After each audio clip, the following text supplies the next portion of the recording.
That Bardominium roof didn't fail because the storm was too strong. It failed because the design was never going to win that fight. Here's the question nobody asks when planning a Bardominium. Whether the shape of your roof matters more than the gauge of your steel. Not the material, not the color, the shape. And before this video ends, I'm going to show you the exact floor plans, real cost numbers, and the one design change that can make your entire structure dramatically harder to destroy. The Dog Trot was a Bardominium before Bardominiums existed. Let's go back for a second. Early 1800s, Deep South, Georgia, Alabama, Tennessee, Texas. No air conditioning, no ceiling fans. Settlers building and punishing summer heat had exactly one tool available: geometry. They built the Dog Trot, two large structural wings separated by a wide-open covered breezeway. One wing for cooking and dining, one for sleeping and living. Between them, a shaded, ventilated passage swept by whatever wind the land sent through. Here's the wild part. The Dog Trot house was essentially a Bardominium before the word existed. Two open structural wings, heavy timber, utilitarian materials, a practical layout built to endure hard conditions and hard weather. The same DNA. That central breezeway created a natural Venturi effect. Air accelerated to the narrowed passage, cooled as it expanded on the far side, and pulled fresh air through open doorways into both flanking wings. A passive climate system built from nothing but geometry and common sense. No electricity, no moving parts. By the mid-1800s, Dog Trot structures stretched from the Carolinas to Texas. Then electric air conditioning became affordable. And we did something we now understand was a mistake. We sealed the breezeway, bricked it in, converted passive airflow architecture into a hallway. We should not have done that. The problem with how we roof Bardominiums. Now here's where things start to go wrong. Most Bardominiums today are built with standard Gable roofs. Simple to engineer, cost-effective. In moderate weather, perfectly fine. In high winds, the structural liability. Here's where most people get it wrong. They assume a roof gets torn off because wind pushes it down. That's backwards. The most dangerous force in any windstorm isn't compression. It's uplift. It's suction. When wind moves over a roof, it accelerates, exactly like airflow over an airplane wing. Pressure drops on top. Higher pressure underneath tries to peel the roof off from the inside. The large flat gable ends on a standard Bardominium act like sails. The wind doesn't flow around them. It slams into them. FEMA wind hazard research shows hip roof structures suffer roughly 40% less damage in major wind events than comparable gable designs. Research from Florida International University's International Hurricane Research Center established that the vast majority of high-wind roof failures begin at the edges and corners, exactly where uplift pressure concentrates most. The wind doesn't respect flat surfaces. It respects curves. The science of curved roofs. Now, this is where it gets really interesting.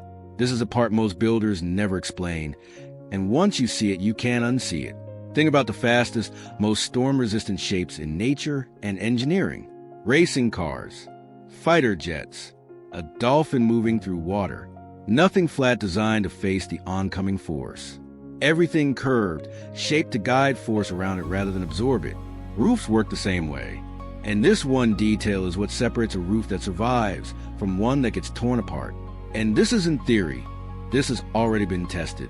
Research published in the journal Engineering Structures demonstrated that aerodynamic curved roof profiles reduce the worst uplift pressures at the corners, where failures always begin, by as much as 75% compared to standard gable designs.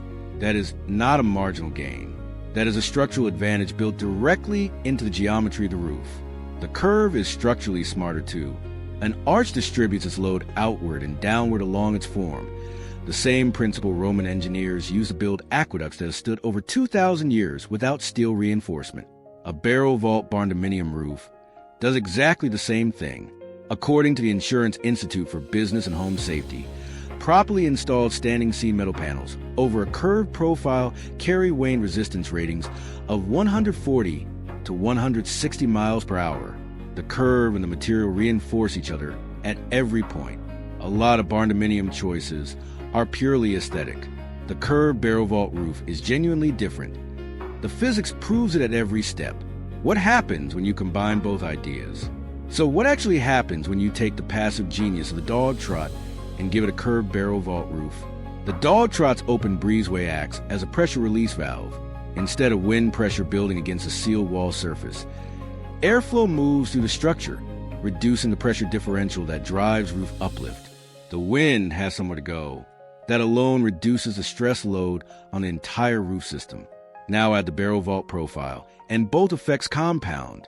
Wind approaching from any direction finds no flat gable end to push against, no large flat surface to build pressure beneath. It finds a curve, and it does what Wayne always does when it meets a well-engineered curve. It redirects. The passive ventilation amplifies too. The arc of the roof creates a chimney effect. Warm air rises toward the peak, draws out to the open breezeway, while cooler air pulls in naturally at the sides. Natural cooling and storm resistance in a single design decision. One solution, two problems. That is what elegant engineering looks like.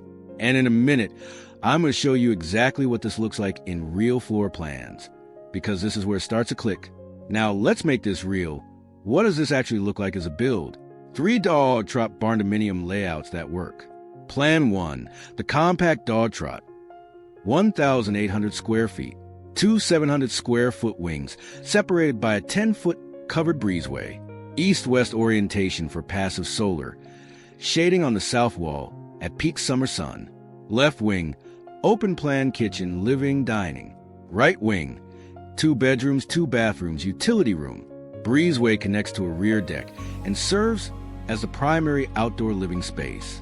Footprint, 72 feet times 30 feet. Right size for a couple or small family who wants efficiency and storm resilience without excess space to heat and cool.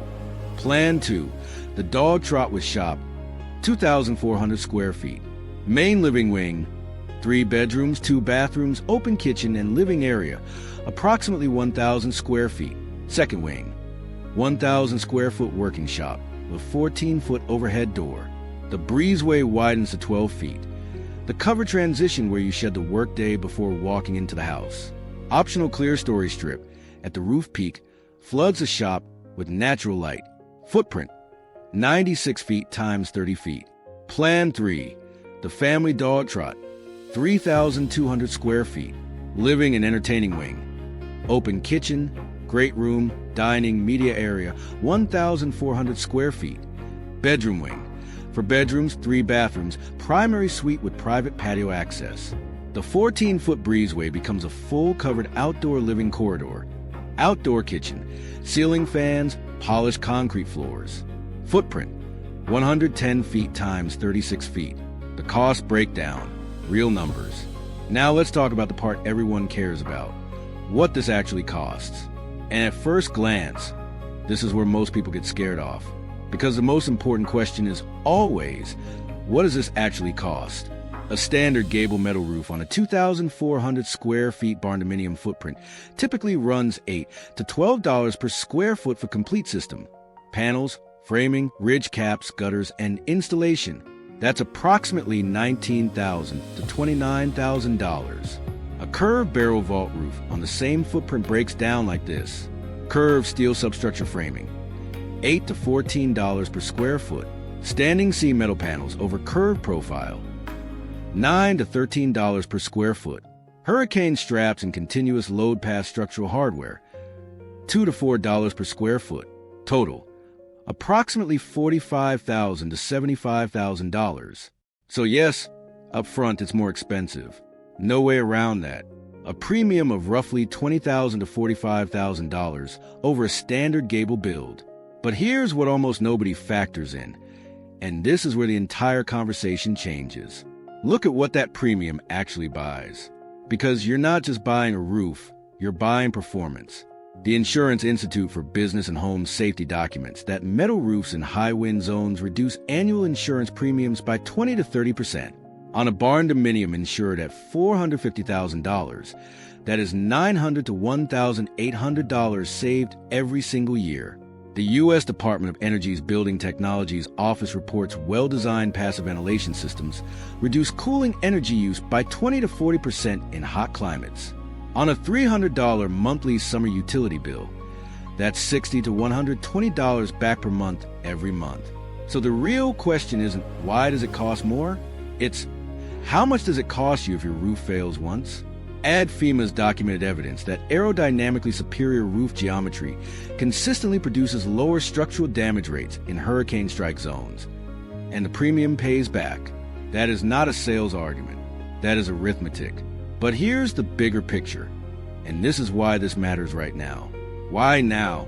NOAA has documented a consistent upward trend in rapid intensification events across the Atlantic Basin over the past decade. Wind damage to U.S. residential structures now costs tens of billions of dollars every single year.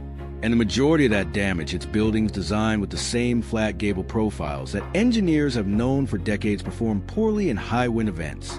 We keep building the same way. We keep getting the same results. ASC 7 wind load standards increasingly recognize the performance advantages of aerodynamic roof geometry.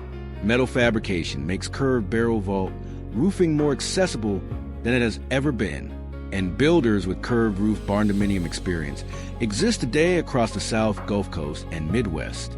You can build this. Right now, the knowledge is there, the materials are there, the builders are there. The Dog Trot and the curved roof are both 200 years of proven logic, updated for modern materials and modern storms. We just stopped listening.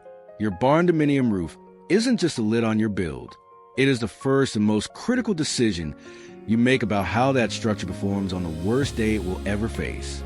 The Dog Trot figured that out with nothing but timber, common sense, and a dog looking for shade. Imagine what you can do now with everything we know if you simply decide to listen. Drop your questions below. Tell me what region you're building in and what roof style you're considering right now. I read every comment. And if you want more real Bardominium design, real cost breakdowns, and real engineering, subscribe. We're going deeper. What region are you building in? And what roof style are you currently considering? And if you want to see the full Dog Trot Bardominium deep dive, floor plans, builder costs, and everything in between, that video is right here. Watch it next.